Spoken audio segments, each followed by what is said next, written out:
Good morning. My name is Alejandro Guerson.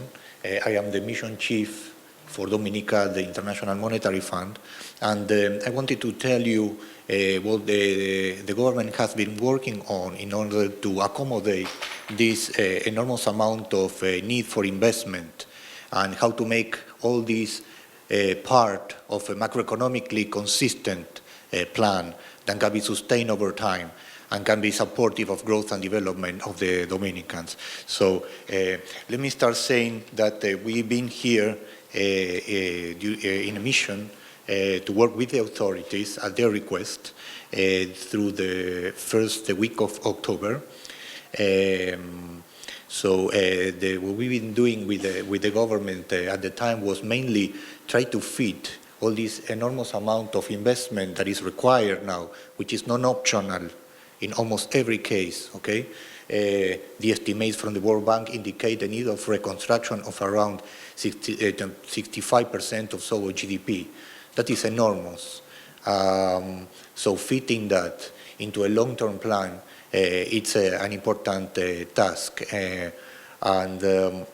So what we've been doing is try to support that, and the government has come up with a plan that in our assessment it is going to be financially sustainable if carried out, including measures both on the revenue and expenditure side, mainly on reprioritization of investment, including in some cases postponing some of the existing programs or transforming some of the funds already identified towards the reconstruction effort. And some of the measures have already been taken since our mission. That is basically the task that has been taking place since. These commitments have been made also and made explicit by the Prime Minister in his letter of intent to the recently approved Rapid Credit Facility program by the fund, which is a non-conditionality program in which the government of Dominica expressed their commitment to this financially macroeconomic sustainable plan.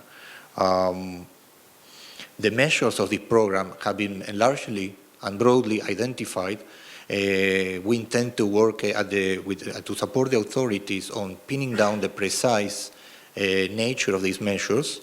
This includes some of measures that are of relatively immediate, that can be taken in the near term.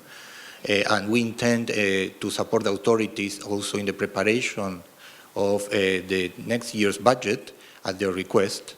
And there is also a number of areas of structural reform that have been identified by the government, and for which they have already at this early stage requested technical support in everything related to macro issues. So this is basically the task that has been put together, but there is one very important element, and this is, I think, the main thing I can leave you all with, which is when the magnitude of the numbers of the need for investment is so large. The government is doing its part, but it's going to be very difficult from a macroeconomic perspective to accommodate all this if the government is left alone on its own means to support all this effort just by issuing debt. It's going to be too much, even if all multilateral organizations come forward with the loans. It's going to be too big. So grants, it's an important, and it's very important to make all these plans sustainable and to avoid financial burden to the economy that becomes excessive and difficult to carry forward. So this is basically what we are trying to the message we are trying to convey in this occasion. And we've been doing debt sustainability exercises with the government, And it is very clear that no matter how many measures, revenue, expenditure you take, without enough financial support and donor support, it's going to be very difficult for the government to build all these plans and to carry forward this strategy. So I think that is the main message I can leave with you. The government has committed to fiscal consolidation of over 6 percentage points of GDP to be phased over the medium term. And measures, as I said before, have been already identified. But those measures are anchored on, first, the commitment the government has to meet their debt targets. In addition, those measures include some cushion, some excess of a surplus to build resilience into government finances just in the event other storms come in the future, okay?